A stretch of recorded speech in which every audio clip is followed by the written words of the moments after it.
What is up, everybody? Welcome back. Today I'm going to be showing you guys a little bit about a flush cutting router bit. This one is a huge model. It's like a 3 horsepower router, but the bit on it is pretty awesome. So let me show you a little bit more about it and what cool things it can do. Say hi, Eli. Hi. Okay, so here's a drawer front that I'm making for a customer, and it's pull out. Drawer front with the handles are going to be pretty much built into this thing, if that makes any sense. This is the handle right here. So what I did was I cut the first cut was with a jigsaw, and now since this is already cut out, I have 4 more in total to do, so I can use this to replicate it on the other 3 drawer fronts. Let me show you how. Come on down here.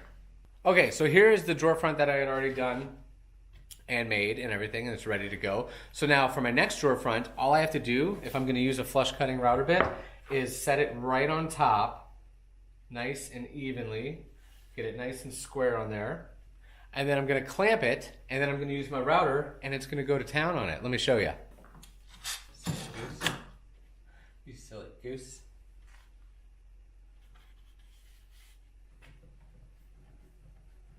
So you just want to be sure to clamp both sides of this thing and get it nice, and you want this to be perfectly flush. So now I'm using this bottom right here, drawer front, as my guide. So the guide is going to ride along this bearing right here, the router, and the actual bit's going to cut it. All right.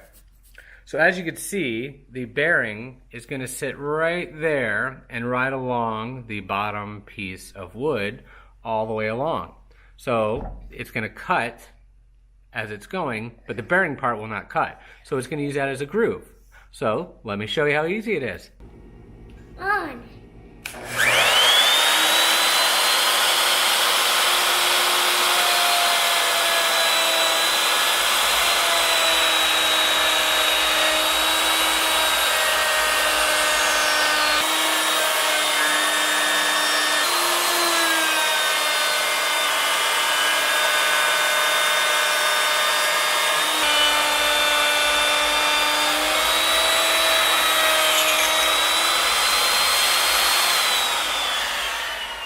Router is super easy. It does a lot more things. You put different bits in it, do all kinds of cool stuff. But today was just to let you know, what a flush cutting bit can do.